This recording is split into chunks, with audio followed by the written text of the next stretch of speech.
À 10 km à l'est de Castres, la rivière à gouttes traverse un paysage unique en Europe. Le Sidobre. Un massif granitique où les traces d'une montée de magma survenue il y a 300 millions d'années se dévoilent à ciel ouvert. Ici, les rochers semblent dévaler en cascade. On les appelle des chaos.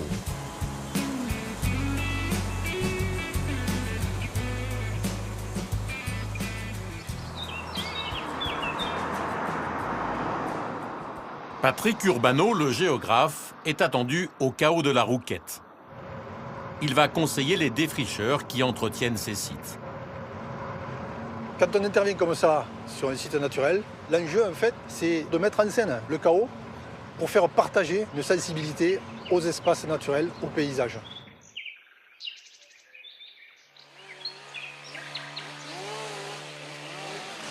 Sur place, l'équipe est déjà à pied d'œuvre.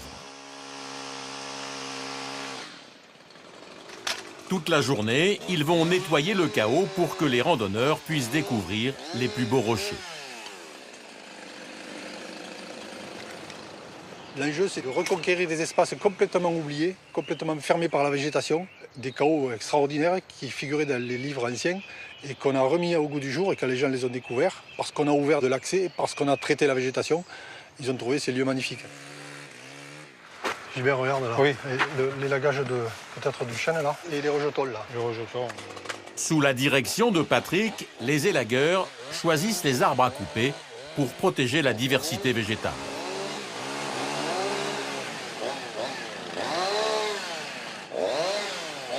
La richesse du paysage ici, c'est le foisonnement justement. Le parti pris d'aménagement, si on peut dire, c'est tout simplement qu'on a enlevé toutes les tiges de frêne qui sont en foison ici, au bénéfice de plusieurs merisiers qui sont des essences un peu plus nobles. Et dès lors qu'ils sont en position de premier plan par rapport au chaos, on peut imaginer qu'un jour, ils apporteront un plus.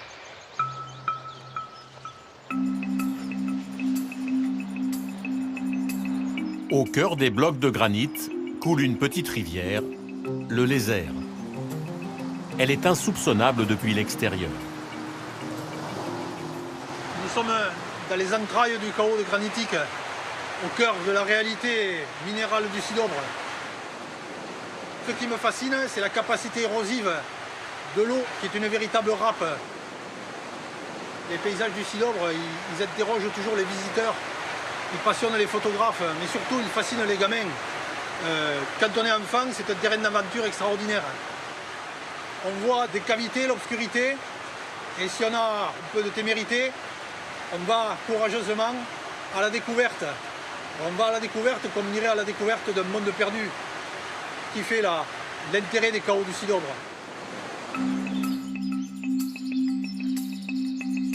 Un peu plus loin, dans le chaos de la Balme, le décor change. Les rochers sont plus gros et leur forme moins sphérique. Le plus connu d'entre eux s'appelle le chapeau de Napoléon.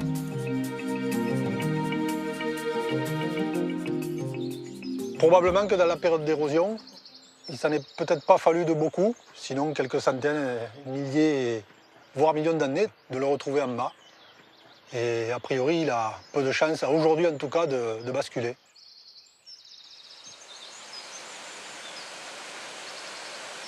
Le silence de la forêt est troublé par un son de cascade. La rivière du Lignon a creusé ici la seule chute d'eau du Sidobre. On a l'impression que c'est la nature qui met en théâtre, qui crée, qui compose le tableau en quelque sorte. Alors qu'en fait, c'est les forces de l'eau, c'est en fait le hasard des empilements et le hasard de l'érosion.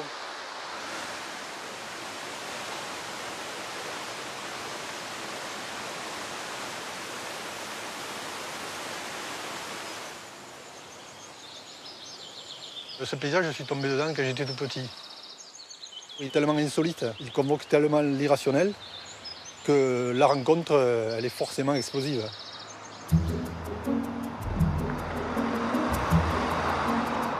Dans l'après-midi, le géographe a rendez-vous dans l'une des 30 carrières de granit implantées dans le massif.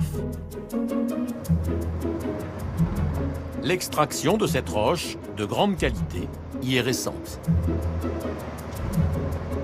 Je me suis intéressé autant au Sidobre dans son caractère naturel que dans son caractère culturel, parce que les hommes du Sidobre sont quelque part forgés aussi dans le granit, et plus particulièrement dans le métier du granit. Le Sidobre, il a connu une grande mutation paysagère jusqu'au milieu du XXe siècle. C'était un pays de landes, de pâture, un pays agro-pastoral, où les gens étaient avant tout éleveurs, agriculteurs. Et petit à petit, le métier de la pierre, qui était sous forme d'artisanat, s'est développé pour devenir pré-industriel et industriel. Et donc les agriculteurs se sont transformés en granitiers en 3 générations, on va dire. Patrick Urbano rejoint la carrière de la Fontasse. Ici, chaque jour, on extrait plus de 80 tonnes de roches. Avec le granit du Sidobre, on a bâti l'avenue des Champs-Élysées, le métro de Hong Kong et des aéroports à travers le monde. Patrick est accueilli par Pierre-Alain Armango, le directeur du site. Ensemble, ils vont assister à un dynamitage. Montre-moi un peu là, comment ça marche. Voilà, il vous faut regarder, Christophe est en train de remplir un trou. C'est ça qui est l'explosif. On appelle ça du cordon. Les 2 hommes préparent la ligne de tir. C'est un travail minutieux et dangereux. Dans la 50aine de trous d'1 mètre de profondeur, les 2 artificiers placent une patte explosive reliée à un détonateur. Pour activer les charges, ils doivent se mettre à l'abri. Allez-y, Christophe, vous pouvez tirer. C'est bon. C'est bon? Ouais.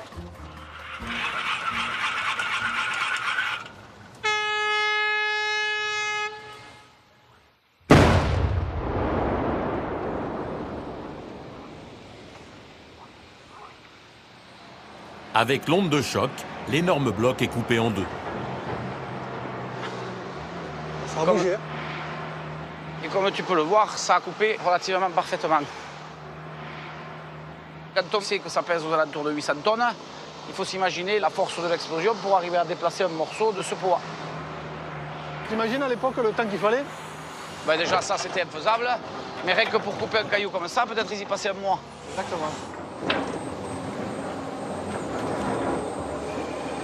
Quelques minutes après l'explosion, les carriers commencent à travailler la pierre. L'enjeu pour moi, c'est qu'on ait aujourd'hui un Sidobre, je dirais, de paysages remarquables et de sites qui côtoient des lieux d'exploitation structurés, organisés, on en a un ici, et qui fassent en sorte que les 2 ne se concurrencent plus. Pour protéger le massif du Sidobre, une charte oblige les granitiers à n'exploiter les carrières que pendant 30 ans, pour laisser la nature reprendre ses droits.